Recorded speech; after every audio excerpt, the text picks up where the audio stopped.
அல்லது ஆங்கிலமோ அல்லது இந்தியோ ஏதோ ஒரு மொழியில் நீங்கள் எல்லாம் பேசிக்கொண்டிருக்கீங்கள், அல்லது மராத்திய மொழியிலோ பீகாரியிலோ ஏதோ ஒரு மொழியில். உலகில் பல்வேறுபட்ட மொழிகள் உள்ளது. உலகில் 7000த்திற்கும் மேற்பட்ட மொழிகள் உள்ளது. நீங்கள் அத்தனை மொழிகளில் எல்லோரும் பேசிக்கொண்டிருக்கிறீர்கள். ஆனால் உங்கள் மொழிகளின் தாய்மொழி எதுவென்று பார்த்தால் அது தமிழ்தான்.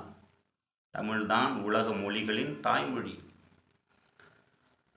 அப்படி இருக்கையில் உங்களுக்கு அதில் ஒப்புக்கொள்வதில் என்ன சிக்கல்? வரலாற்று சான்றுகளைத்தானே சொல்கிறோம், வரலாற்று குறிப்புகளைத்தானே சொல்கிறோம், அறிவியல் மொழியான தமிழைத்தானே சொல்கிறோம். உங்கள் மொழியின் தாய் என்பதில் நீங்கள் பெருமை கொள்ள வேண்டும். தமிழர்கள் உங்கள் இனத்தின் மூத்தவர்கள் என்பதில் நீங்கள் பெருமை கொள்ள வேண்டும். தமிழ்மொழி என் மொழியின் தாய்மொழி என்று நீங்களே சொல்ல வேண்டும். அப்படித்தான் அது சரியாகும். நீங்கள் உங்கள் மொழிதான் உலகில், நாங்கள் எந்த மொழியையும் குறைத்து மதிப்பிடவில்லை, எந்த மொழியையும் நாங்கள் குறைத்து சொல்லவில்லை.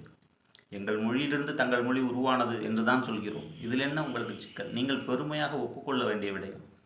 பெருமையாக ஆம், எங்கள் மொழியின் தாய்மொழி தமிழ் மொழி தான் என்று நீங்கள் ஒப்புக்கொள்ள வேண்டிய விடயம்.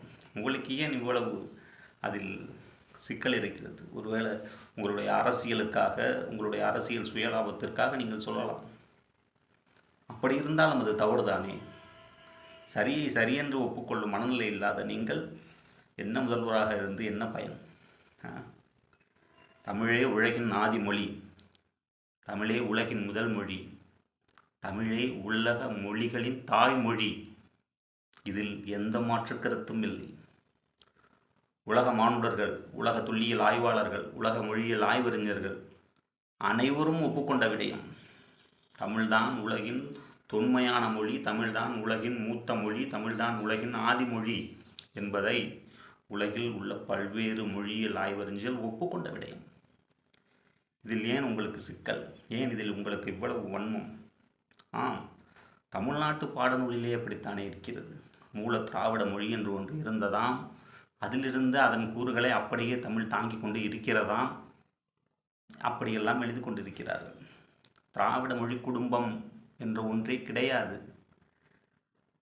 தமிழ் மொழி குடும்பம் என்றே அதை நீங்கள் அடையாளப்படுத்த வேண்டும்.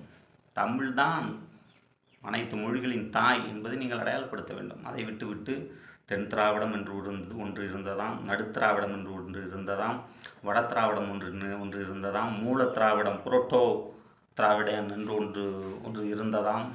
எல்லாம் பிழைப்போக்கான சிந்தனை. எப்படி அதை ஒப்புக்கொள்ள முடியும்? தமிழி மொழி குடும்பம் என்றே அடையாளப்படுத்த வேண்டும். தமிழிலிருந்து ஏனைய மொழிகள் பிறந்தது என்பது வரலாற்று உண்மை. அதை நீங்கள் ஒப்புக்கொள்ள வேண்டும். அதை விட்டுவிட்டு யாரோ கண்டெடுத்த